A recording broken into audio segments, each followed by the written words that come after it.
¿Qué pasa cuando toda una comunidad entra en pánico por un rumor sobre el fin del mundo? Bueno, hoy vamos a desglosar una carta muy antigua, segunda a los Tesalonicenses, capítulo 2, que trata justamente esa crisis. Vamos a ver cómo el autor maneja todo este caos y qué ideas, la verdad, resuenan hasta el día de hoy. El autor arranca con una súplica, y es una súplica urgente. La gente a la que le escribe estaba, como dice el texto, movida y conturbada. ¿Y por qué? Porque alguien les había dicho, ya sea por una profecía, un simple rumor o hasta una carta falsa, que el día del Señor ya había llegado. Imagínense la ansiedad, el terror que eso tuvo que generarles. Entonces, la pregunta clave es, ¿por qué estaban tan alarmados? Porque para ellos esto no era algo abstracto, ¿eh? Creían que si ese día ya había llegado y ellos seguían aquí, pues significaba que se habían quedado atrás, que habían sido abandonados. El resto del capítulo es básicamente la respuesta del autor para calmar este miedo tan profundo. Ok, para calmar estos temores, el autor va directo a la raíz del problema, el engaño. Lo primero que hace es una advertencia que se convierte en el tema de todo el capítulo, que nadie los engañe de ninguna manera. Y esta tensión, esta lucha entre el engaño y la verdad, es el hilo que va a conectar todo lo que sigue. Y aquí es donde pasa de dar consuelo a dar instrucciones claras. Para desmentir el rumor, presenta un argumento súper lógico, muy estructurado. Les dice, en esencia, a ver, tranquilos, ese día no puede haber llegado todavía porque hay dos eventos clave, dos cosas muy grandes que tienen que ocurrir primero. El autor aquí no deja nada al azar, nada de ambigüedades. Para traer calma, establece una secuencia profética súper clara. No habla de señales vagas o misteriosas, no, habla de dos acontecimientos bien específicos y observables que, según él, todo el mundo va a poder ver antes de que llegue ese día final. Y aquí están. Primero, tiene que venir lo que el texto llama la apostasía. Y solo después de eso se va a revelar una figura central, el hombre de pecado. Ojo, es un orden específico. Uno tiene que pasar antes que el otro. Así que el punto es simple. Si estas cosas no han pasado, el día del Señor no ha llegado. Punto.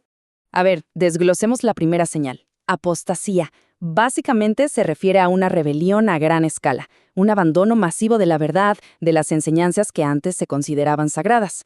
A lo largo de la historia, claro, este término se ha interpretado de 1000 maneras. Algunos lo ven como una rebelión espiritual mundial en el futuro, otros lo han ligado a grandes quiebres dentro de la Iglesia o incluso a movimientos políticos. Ahora vamos con la segunda señal, que se describe con mucho más detalle.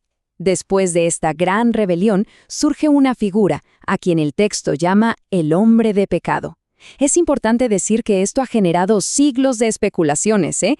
A lo largo del tiempo se ha identificado a esta figura con emperadores romanos, con líderes políticos, con figuras religiosas, de todo. Ahora, lo que es realmente interesante son sus características. Fíjense bien. Este individuo se opone activamente a todo lo que se llame Dios. Pero no solo se opone, va mucho más allá. La audacia de esta figura es impresionante. Se siente en el templo de Dios y se proclama a sí mismo como si fuera Dios. O sea, es la máxima blasfemia que describe el texto. Pero el autor le añade una capa más de complejidad. Afirma que el espíritu de este personaje, el misterio de la iniquidad, ya está funcionando, pero en secreto.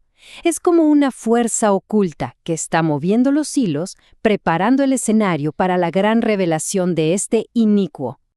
Y aquí entra un elemento fascinante.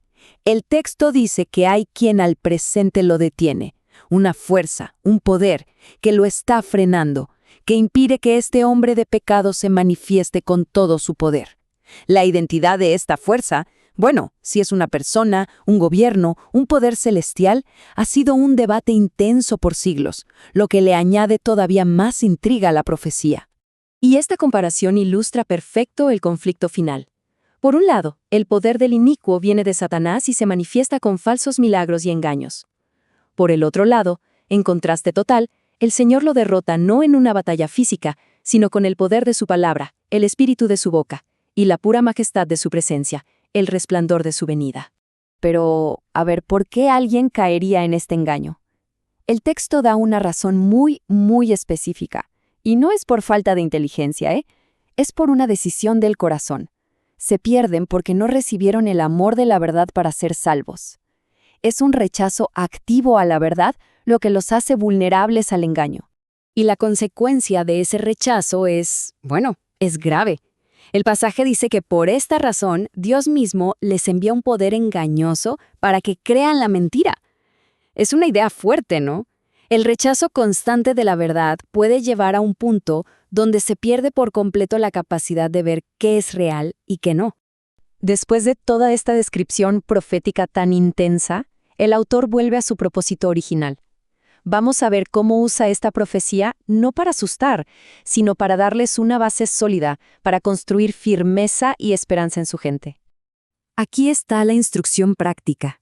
La solución al miedo y al engaño no es salir a buscar nuevas revelaciones, no. Es aferrarse con fuerza a lo que ya se les había enseñado. La estabilidad se encuentra en retener la doctrina que ya conocían, en la que ya confiaban. Y esto es crucial. Hay que notar el cambio de tono. A pesar de todas las advertencias sobre el engaño, la destrucción, el mensaje final del capítulo no es de temor. El propósito de toda esta explicación era llevarlos de vuelta a un lugar de consolación eterna y buena esperanza por gracia. Y esta es la bendición final, el verdadero objetivo del autor. No era solo informar, sino consolar sus corazones y afirmarlos, hacerlos firmes y estables en todo lo bueno que dijeran e hicieran. Porque la verdad no solo se cree, se vive. Y todo esto nos deja con una pregunta final, ¿no? Esta carta antigua se escribió para una comunidad que lidiaba con desinformación y pánico.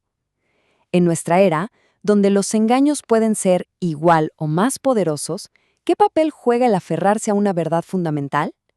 Es una reflexión que, la verdad, trasciende los siglos.